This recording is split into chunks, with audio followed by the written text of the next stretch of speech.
Kung ang iyong ma-erection ay naging malambot pabago-bago o kahit tuluyan nang nawala, ito na marahil ang pinakamahalagang mensaheng pangkalusugan na maririnig mo sa buong taon. Dahil hindi lamang paktanda ang dapat sisihin, ang katotohanan ay ang mapagkain kinakain mo araw-araw ay maaring dahan-dahang sinisira ang iyong pagkalalaki. Bilang isang surgeon na araw-araw na nakikipag-ugnayan sa anatomiya ng mga lalaki, sinasabi ko sa iyo na ang inilalagay mo sa iyong plato ay direktang nakakapekto sa lakas, daloy ng dugo at sigla ng iyong ari. At kung ikaw ay higit sa 60, ang koneksyon na ito ay nagiging mas kritikal. Ako si Dr.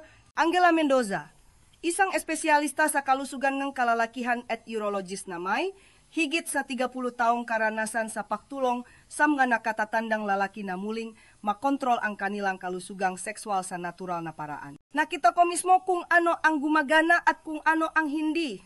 At ngayon, ibabahagi ko ang isang bagay na hindi sasabihin sa iyong karamihan sa mga doktor. Dahil narito ang nakakagulat na katotohanan.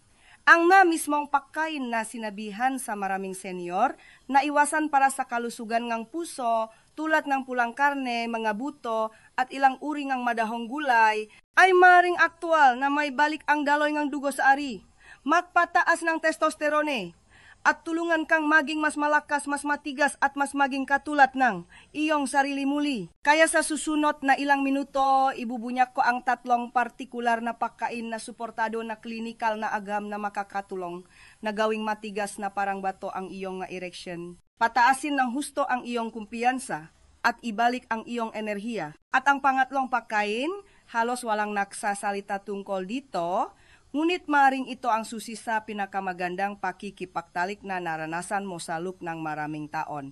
Magsimula na tayo bago natin talakayin ang makapangyarihang pagkain na maaring magbago ng iyong erection at ibalik ang iyong kumpiyansa. Siguraduhin nakasubscribe ka at naka-on ang iyong notifications.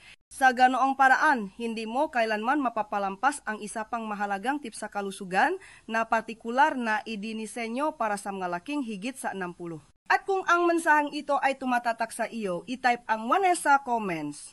Kung hindi naman, ay type ang 0 para malaman ko kung paano ka mas mapagsisilbihan ng mas mahusay.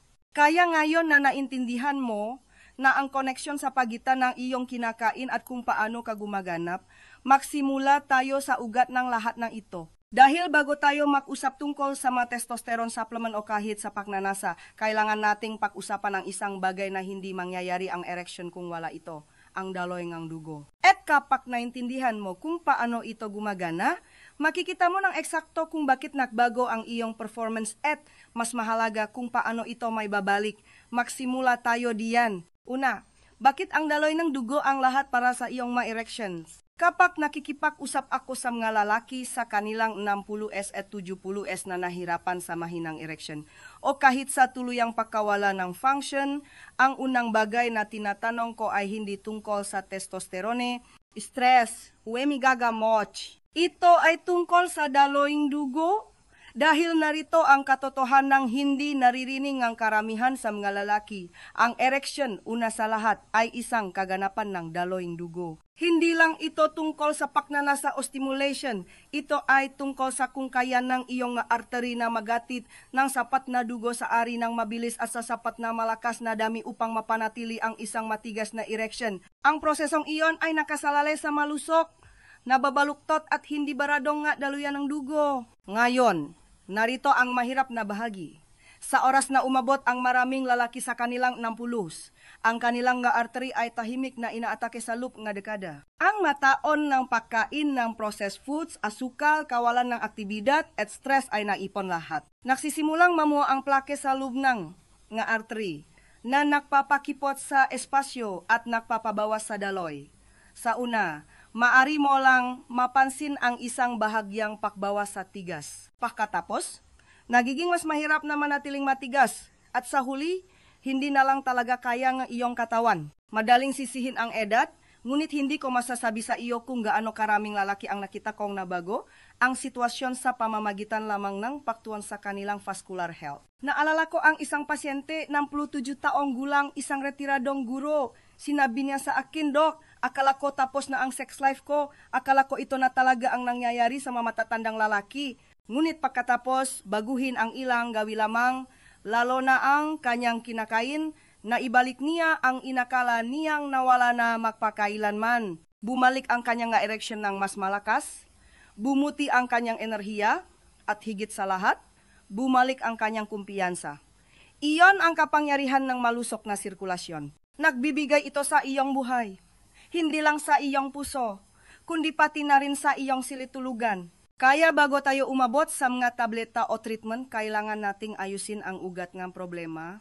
At ang magandang balita ay maaari mong suportahan ang daloy ng dugo sa natural na paraan gamit ang matamang pagkain. Sa katunayan, ang pinakaunang pagkain na inirekomenda ko para sa pagpapanumbalik ng malusok na daloy ng dugo at pagsuporta sa testosterone ay maring ikagulat mo. Dahil ito ay isang bagay na malamang na sinabihan kang iwasan sa loob ng maraming taon. Ngunit kapag inihanda ito sa tamang paraan, ito ay nagiging isa sa mga pinakamakapangyarihang kasangkapan sa iyong arsenal para sa mas mahusay na mga ereksyon. Pag-usapan natin ito. Pangalawa, pagkain bilang isa, grass-fed beef, ang tagapagpanumbalik ng hormon. Sa loob ng maraming taon, marami sa aking mga matatandang pasyente ang pumapasok sa aking opisina na may parehong paniniwala na ang pulang karne ay masama para sa kanila. Dok, sasabihin nila, binawasan ko na ang pagkain ng baka tulad ng sinabi ng doktor ko, pero pakiramdam ko pa rin ay pagod ako, matamlay, at walang koneksyon sa silid-tulugan. At sa bawat pagkakataon, kailangan kong huminto at dahan-dahang ipaliwanag na ang problema ay maaring hindi ang baka mismo, kundi ang uri na kanilang kinakain at kung ano ang nawawala sa kanila sa pagtigil nito.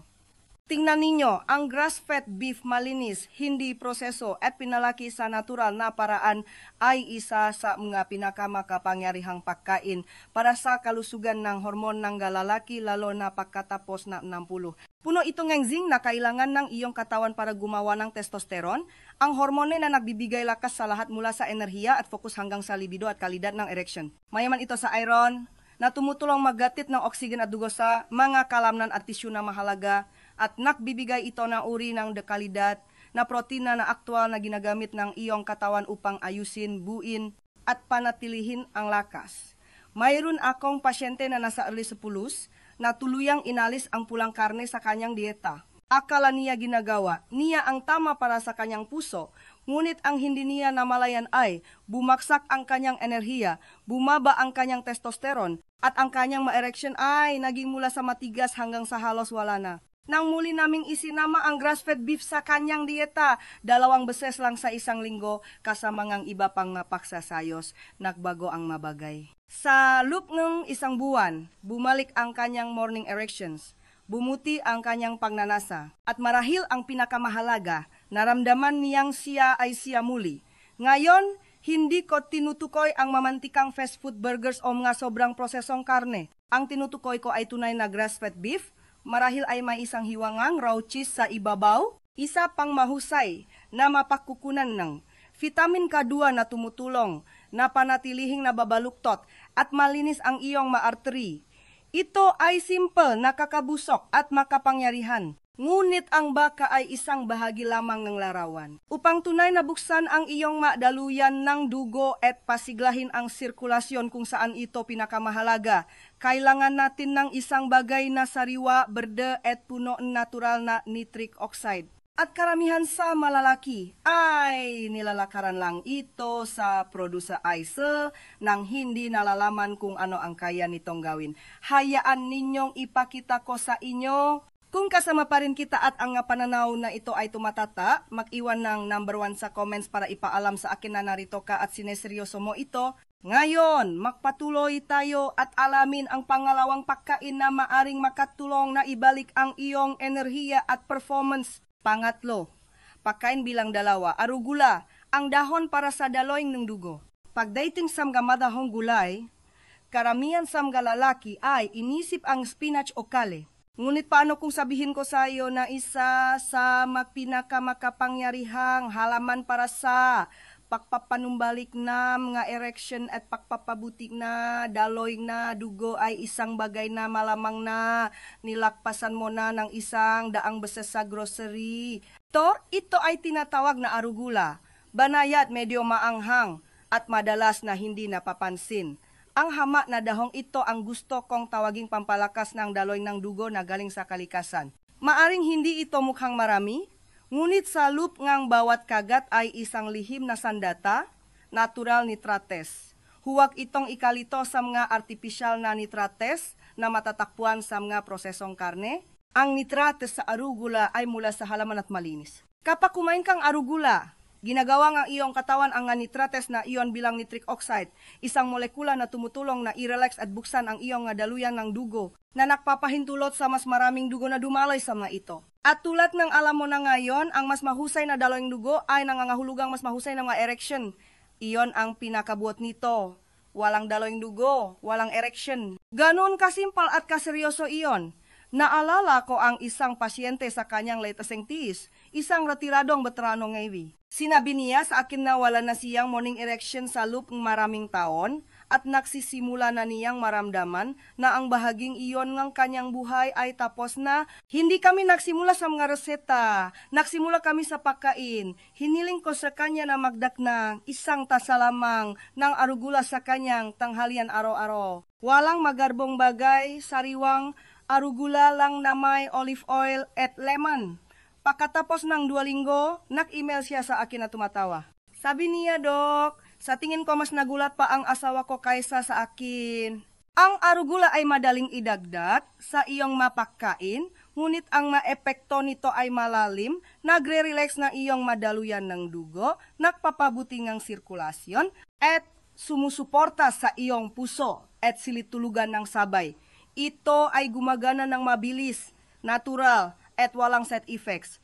Ngunit ang pagpapalakas ng daloy ng dugo ay kalahati lamang ng equation. Upang ganap na suportahan ang iyong erection, kailangan din ng iyong katawan ang matamang mineral, lalo na habang ikaw ay tumatanda. At diyan, isang maliit na pagkain. Madalas na nakakalimutan at bihirang pag-usapan. Ang maaring gumawa ng malaking pagkakaiba sa kung paano mo nararamdaman at kung paano ka gumaganap. Pag-usapan natin ito sa susunod. Pangapat, pagkain bilang 3. Pumpkin seeds, ang powerhouse ng mineral. Minsan, ang mapinakamakapangyarihang bagay ay nasa maliliit na pakete. Ganyan mismo ang nararamdaman ko tungkol sa pumpkin seeds. Madalas silang itinatapon, nakakalimutan pagkatapos ng Halloween o naiwan sa likod ng pantry. Ngunit para sa mga matatandang lalaki, lalo na sa mga nakakaranas ng mababang enerhiya, mahinang erection o talamak na pagkapagod, ang maliliit na butong ito ay maaring maging isang game changer. Ang pumpkin seeds ang tinatawag kong powerhouse ang mineral na galing sa kalikasan. Sa loob ngang bawat isa ay isang perpektong balanse nga sustansya na sumusuporta hindi lamang sa iyong kalusugang sexual, kundi pati na rin sa iyong pangkalahatang sigla. Lalo silang mayaman sa magnesium, isa sa mga pinakakaraniwang kakulangan na nakikita ko sa malalaking higit sa siyasita. Ang magnesium ay mahalaga para tulungan ang iyong daluyan ng dugo na mag-relax at lumawak na nagpapabuti ng sirkulasyon eksakto kung saan mo ito kailangan. Binababa rin nito ang cortisol, ang stress hormone na tahimik na pumapatay ng libido at nakakasagabal sa arousal. Idagda pa ang zinc na sumusuporta sa testosterone at selenium na tumutulong na protektahan ang iyong prostate. At mayroon kang isang pagkain na gumagana sa bawat antas ng performance ng lalaki. Isa sa mga pasyente ko, isang 72 taong gulang na lolo, ay dumating na pagod at dismayado. Mahigit 1 taon na siyang walang matigas na erection at sinabi niyang hindi na niya nararamdaman na siya ay siya. Tiningnan namin ang kanyang blood work. Ang kanyang gaantas ng magnesium at zinc ay parehong mababa. Pinagsimula ko siyang kumain ng 4 tasa lang ng pumpkin seeds araw-araw, hilaw at walang asin. Idinakdak niya ito sa kanyang oatmeal sa umaga, minsan ay kumukuha lang isang dakot bilang merienda. Pakalipas ng 4 na linggo, pumasok siya sa aking opisina na may ngiti na hindi ko pa nakikita dati. Dok, sabi niya, sa tingin ko, nagbabalik na ako. Iyon ang kapangyarihan ng mga mineral kapanayhatid sa tamang paraan sa pamamagitan ng tunay na pagkain, hindi lang matableta. Ang pumpkin seeds ay simple, abot kaya, at hindi kapani-paniwalang epektibo. At kapag isinamasam nga pagkain tulad ng grass-fed beef at arugula, tumutulong silang lumihan ng perpektong panloop na kapaligiran para sa mas malakas at mas pare-parehong mga erection. Ngunit mayroon pa ring isang nawawalang piraso sa palaisipang ito.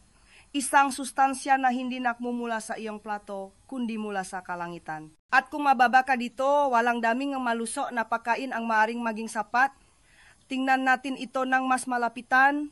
Kung nanonood ka pa rin at nakikita mong mahalaga ang impormasyong ito, makomen ng number 1 sa ibaba upang ipaalam sa akin na sumusubaybay ka. Ngayon, magpatuloy tayo sa ika-5 punto.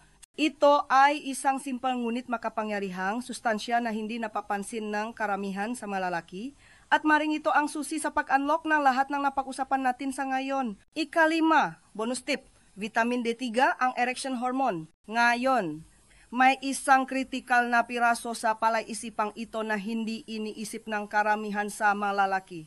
Hindi ito isang pagkain kinakain mo. Hindi ito isang bagay na makikita mo sa iyong spice cabinet o sa iyong hapakainan. Ito ay isang sustansya na ginagawa ng iyong katawan mula sa araw. At kung wala ito, kahit ang pinakamahusay na mga pagkain sa mundo ay hindi ganap na magagampanan ang kanilang trabaho. Ang tinutukoy ko ay ang vitamin D3 na madalas kong tawaging ang erection hormone. Ang vitamin D3 ay gumaganap ngang mahalagang papel sa produksyon ng testosterone at sa function ng iyong daluyan ng dugo. Binabawasan nito ang pamamaga, tumutulong na i-regulate ang presyon ng dugo at nakpapalakas pa ang nitric oxide, ang mismong molekula na napapahintulot sa iyong magadaluyan ng dugo na bumukas at hayaang dumaloy ang dugo ng malaya sa iyong ari. Ngunit sa kabilang kung gaano ito kahalaga, maraming nga matatandang lalaki ang mapanganib na mababa sa vitamin D at walang ideya. Habang tayo ay tumatanda, mas marami tayong oras na ginugugol sa loop ng bahay. Ang ating balat ay nagiging hindi gaanong mahusay sa pag-convert ng sikat ng araw at bago natin namamalayan, tayo ay gumagana na sa kalahating kapasidad ng hindi natin napagtatanto. Isa sa aking mamatagal ng pasyente, isang 65, taong gulang na biyudo, ay sinusubukan ang lahat upang mapabuti ang kanyang sexual function. Mas mahusay na siyang kumain, naglalakad araw-araw, gumagamit pa ng herbal supplement, ngunit walang tila gumagana. Nang suriin ko ang kanyang mga antas ng vitamin D, ito ay nakakabahalang mababa. Nadagda kami nga araw-araw na dosis na 5,000 IU nga vitamin D3 at sa loop kam ilang linggo, sinabi niya sa akin na may nakbago. Naramdaman niyang mas malinaw ang kanyang isip, mas masigla at ang kanyang nga erection sa gabi, isang bagay na akala niya ay matagal nang nawala ay bumalik. Ito ay isang paalala kung gaano kalakas ang sustansyang ito. Ngayon, palagi kong inirekomenda ang pakuhaeng 15 hanggang 20 minuto ang sikat ang araw bawat araw kung possible. Ngunit para sa maraming matatandang lalaki, lalo na sa mga mas malamig na buwan, ang isang dekalidad na supplement ay isang simple at epektibong paraan upang punan ang puwang. Isa ito sa pinakamadaling hakbang na maaari mong gawin upang suportahan hindi lamang ang iyong kalusugang sexual, kundi pati na rin ang iyong immune system, iyong enerhiya at iyong pangkalahatang sigla. Kaya ngayon narinig mo na ang tungkol sa mga pagkain at sustansya na maring magbago ngang iyong ma-erection mula sa lupalabas. Ngunit paano mo pagsasama-samahin ang lahat ng ito sa isang simple at epektibong meal plan? Hayaan ninyong ipakita ko sa inyo kung ano mismo ang hitsura niyan. Ika-6, pagsasama-samang lahat ang iyong erectile health meal.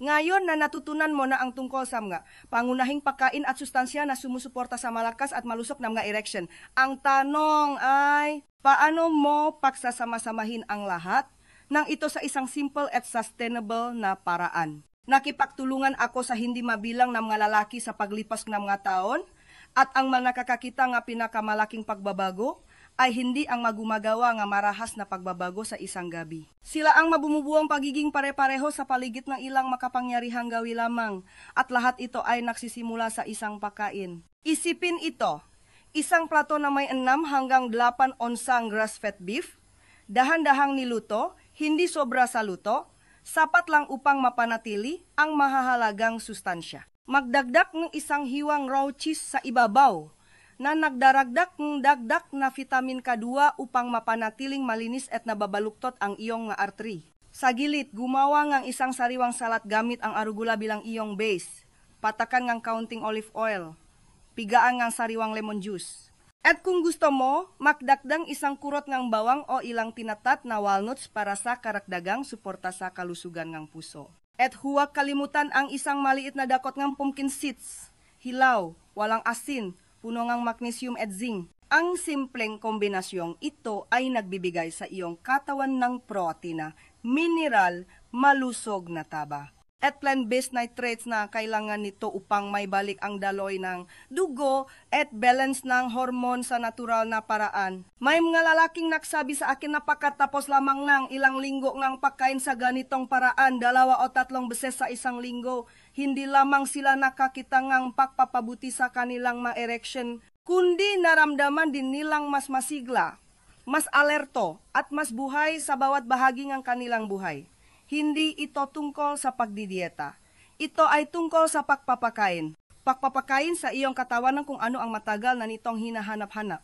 At kapag isinama mo ang pagkain na iyon sa araw-araw na sikat ng araw o isang dekalidad na vitamin D3 supplement, binibigyan mo ang iyong sarili ng bawat posibleng kalamangan upang gumanap, maramdaman at mabuhay tulad ng lalaking gusto mong maging. Ngunit kahit sa lahat ng makapangyarihang kaalamang ito, may isang huling bagay na gusto kong iwan sa iyo. Isang pagbabago sa pag-isip na maring muling pag-alabin ang iyong kumpiyansa at baguhin ang iyong pagtingin sa pagtanda, intimacy, at pagkalalaki mismo. Pag-usapan natin iyan sa huling mensahe. Konklusyon, kung mayroong isang mensahe na sana ay makuha mo mula sa lahat ng ating napag-usapan, ito yon. Ang iyong katawan ay may kakayahan pa ring maghilom, magbago, at gumanap, hindi lang sa buhay, kundi pati na rin sa silid tulugan. Ginugol ko ang higit sa 3 dekada sa pakikipagtulungan sa mga lalaki sa kanilang 60 sa pulupulos at kahit 80. At masasabi ko sa iyo, ang edad ay hindi nangangahulugang katapusan ng iyong sigla.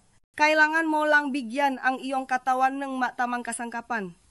Pinag-usapan natin kung bakit ang daloy ng dugo ang pundasyon ng bawat erection at kung paano ang mahinang sirkulasyon, hindi lang ang mababang testosterone, ang madalas na tahimik na magnanakaw sa likod ng mahinang performance. Natutunan mo kung paano may babalik ng grass-fed beef ang ngantas ng hormone at enerhiya, kung paano pinapalakas ng arugula ang nitric oxide at binubuksan ang iyong artery, at kung paano tahimik na pinapalakas ng pumpkin seeds ang iyong katawan ng mamineral na matagal nang nawawala dito. Nakita mo kung paano ang isang bagay na kasing simple ngang vitamin D3 mula sa araw o isang supplement ay maaring muling pakalabin ang iyong sistema at ibalik ang buhay sa iyong pagnanasa. Ngunit higit pa riyan, sana ay nakita mo na hindi lang ito mga sustansya. Ito ay mga building blocks, panggatong para sa iyong kumpiyansa, iyong pagkalalaki at iyong koneksyon sa iyong partner. Kapag pinagsama-sama mo ang pagkain ito sa isang simple at pare-parehong paraan, hindi ka lang kumakain para sa iyong kalusugan. Binabawi mo ang isang bahagi ng iyong sarili na marahil ay inakala mong matagal nang nawala. Napanood ko ang malalaki na mula sa pagiging dismayado at talunan ay naging masigla at buhay muli sa pamamagitan lamang ng paggawa ng malilit na pagbabagong ito. At kung kaya nila, kaya mo rin. Kaya narito ang gusto kong tandaan mo. Ito ang iyong pangalawang kasibulan. Ang iyong golden years ay hindi kailangang maging mapurol, walang koneksyon, o nabawasan. Maari itong maging makapangyarihan, punong pagnanasa at may layunin. Mayroon kang karunungan, karanasan at puso. Ngayon, kailangan mo lang ang sirkulasyon at lakas upang tumugma. Manatiling nakatuon, manatiling may pag-asa, at higit sa lahat, manatili sa laban dahil ang pinakamagagandang kabanata ng iyong buhay ay maaring nasa unahan pa. Kung ang mensaheng ito ay nagsalita sa iyo, kung binigyan ka nito ang kalinawan, pag-asa, o kahit isang kapaki-pakinabang na ideya, mangyaring maglaan ng sandali upang i-like ang video na ito upang mas maraming lalaki na tulad mo ang makahanap nito. Ibahagi ito sa isang kaibigan, isang kapatid, o isang taong pinapahalagahan mo na maaring tahimik na nahihirapan. At kung mayroon kang mainiisip, karanasan o tanong, iwanan ang maito sa comment sa ibaba. Binabasa ko ang bawat isa. Ang iyong kwento ay maaring makatulong sa iba. Kung nais mong suportahan ang channel na ito at tulungan ako magpatuloy sa paglikan, tapat at kapakipakinabang na content para sa mga lalaking higit sa 60, isaalang-alang ang pagbibigay nga, maliit na donasyon gamit ang link sa description. Ang bawat tulong ay napupunta sa pag-abot sa mas maraming lalaki at pagbabago ngang mas maraming buhay. Salamat sa panunod. Salamat sa pag-aalaga sa iyong kalusugan at tandaan, hindi pa huli ang lahat upang bawiin ang iyong lakas, iyong kumpiyansa at iyong pagnanasa. Kasama ninyo ako sa bawat hakbang ng daan.